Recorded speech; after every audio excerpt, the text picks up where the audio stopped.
छठ पूजा एक प्राचीन पर्व है जो सूर्य देव और छठी मैया को समर्पित है। सूर्य देव जीवन, स्वास्थ्य और समृद्धि के लिए पूजनीय है और छठी मैया संतान और परिवार को सुरक्षा और संपन्नता देने वाली देवी मानी जाती है। छठ पूजा एकमात्र ऐसा पर्व है जिसमें अस्त होते सूर्य और उदय होते सूर्य दोनों की पूजा की जाती है, जो कि एक पूर्ण जीवन चक्र का सूचक है।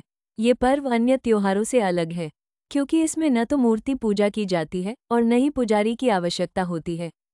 इसमें साक्षात भगवान सूर्य की पूजा की जाती है, जिससे भक्त और देवता के बीच सीधा संबंध स्थापित होता है। छठ पूजा में पवित्रता बनाए रखना अत्यंत महत्वपूर्ण है, जहां भक्त प्रसाद और वातावरण के साथ साथ मन की स्वच्छता का भी ध्यान रखते हैं। यह मान्यता है कि इस पूजा में जानबूझ के की गई किसी भी प्रकार की लापरवाही, गलती या अनादर के परिणाम तुरंत दिखाई पड़ते हैं, जो त्योहार के दौरान पवित्रता और श्रद्धा की महत्ता को और भी बढ़ाता है। सूर्य देव और छठी मैया जीवन की स्थिरता और सुरक्षा का प्रतीक हैं। कुछ मान्यताओं में छठी मैया को मां आदिशक्ति का छठा रूप माना गया है और कई क्षेत्रों में इन्हें भगवान सूर्य की बहन माना जाता है। अन्य परंपराओं में माता अदिति, जो कि सूर्य देव की माता है, उन्हें छठी मैया के रूप में देखा जाता है। पूर्व वैदिक काल से मानी जाने वाली छठ पूजा इतनी प्राचीन है कि ये जानना कठिन है कि इसकी शुरुआत कब हुई थी। इस वजह से इस पर्व से जुड़ी कई लोक कथाएं और विभिन्न क्षेत्रीय व्याख्याएं पाई जाती हैं। छठ पूजा पूरी तरह से प्रकृति के साथ सामंजस्य में मनाई जाती है, जिसमें फल, फूल और अन्न का अर्पण किया जाता है। छठ पूजा के रिवाजों में अत्यधिक शारीरिक और मानसिक अनुशासन की आवश्यकता होती है, क्योंकि भक्त 36 घंटे तक बिना भोजन और पानी के उपवास रखते हैं। माना जाता है कि यह अनुष्ठान शरीर को शुद्ध करता है और मन को एकाग्र करने में सहायक होता है। यह एक ऐसा पर्व है जिसे पूरा समुदाय मिलकर मनाता है, भले ही व्यक्ति सीधे पूजा में सम्मिलित न हो। आप देखेंगे कि पूरा समुदाय एक साथ मिलकर सड़कों की सफाई करता है और वातावरण को शुद्ध बनाए रखने में सहयोग करता है।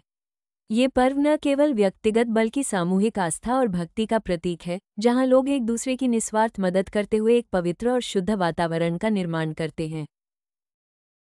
छठ पूजा की उत्पत्ति की कथाएं। महर्षि च्यवन और सुकन्या की कथा।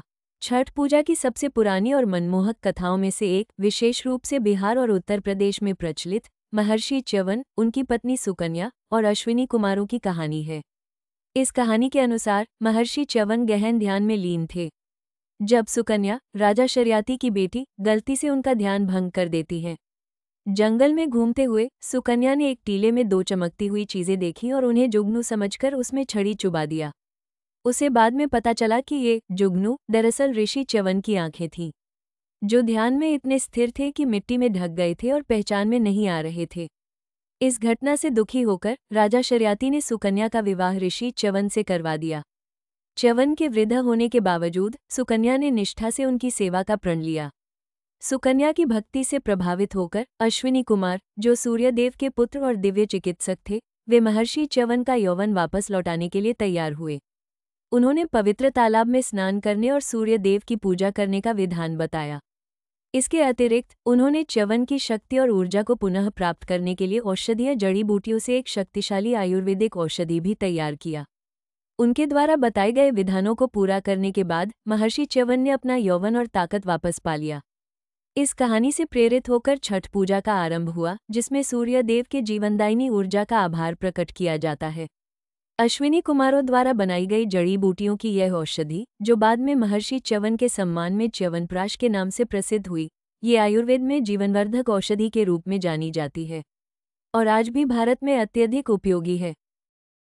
दूसरी कथा भगवान राम और मां सीता की कथा है। एक लोक कथा के अनुसार भगवान राम और मां सीता ने अयोध्या लौटने के बाद और राजा एवं रानी के रूप में अपने राज्याभिषेक के उपरांत छठ पूजा का पालन किया। उन्होंने सूर्यदेव और छठी मैया की पूजा कर आशीर्वाद और कृतज्ञता व्यक्त की। एक और कथा महाभारत में द्रौपदी की कथा है। महाभारत के अनुसार द्रौपदी, जो पांडवों की पत्नी थी, उन्होंने छठ पूजा की और सूर्यदेव की आराधना की। उन्होंने अपने परिवार की भलाई के लिए प्रार्थना की और उनकी भक्ति से पांडवों को शांति और समृद्धि मिली, जो अंततः उनकी विजय का कारण बना। आइए जानें छठ पूजा कैसे मनाई जाती है। छठ पूजा 4 दिवसीय पर्व है, जिसमें प्रत्येक दिन का अपना विशेष महत्व और विधि है। पहला दिन, नहाय खाय। भक्त नदी या तालाब में स्नान कर अपनी आत्मा की शुद्धि की शुरुआत करते हैं और एक साधारण सात्विक भोजन तैयार करते हैं। इस दिन के भोजन में लौकी, घिया का होना आवश्यक है, जो शुद्धता और सादगी का प्रतीक है। दूसरा दिन, खरना। इस दिन भक्त सूर्योदय से सूर्यास्त तक का कठोर उपवास रखते हैं, जिसमें पानी भी नहीं पीते। सूर्यास्त के बाद वे उपवास तोड़ते हैं और गुड़ से बना खीर परिवार और मित्रों के साथ बांटते हैं। कई लोग आशीर्वाद पाने के लिए प्रसाद ग्रहण करने जाते हैं। तीसरा दिन, संध्या अर्घ। ये पर्व का सबसे महत्वपूर्ण दिन है।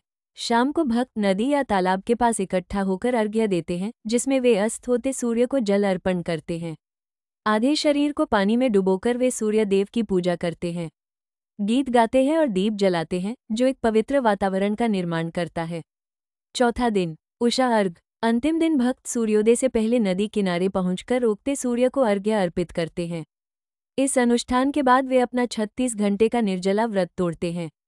लोग प्रत्येक उपासक के पास जाकर आशीर्वाद और प्रसाद लेते हैं, जो दिव्य कृपा और समृद्धि प्रदान करता है। इस प्रकार छठ पूजा केवल एक व्यक्तिगत आस्था का पर्व नहीं है, बल्कि पूरे समुदाय की एकजुटता, आभार, पवित्रता और भक्ति का उत्सव है। इसमें भक्त सूर्य देव और छठी मैया का सम्मान करते हैं और स्वास्थ्य, समृद्धि और परिवार की खुशहाली के लिए आशीर्वाद मांगते हैं। इस पर्व के अनुष्ठान प्राकृतिक शक्तियों के प्रति हमारी गहरी श्रद्धा और मानव और प्रकृति के बीच के आध्यात्मिक संबंध को दर्शाते हैं, जो सूर्य देव और छठी मैया की पोषक शक्ति के शाश्वत महत्व को उजागर करते हैं।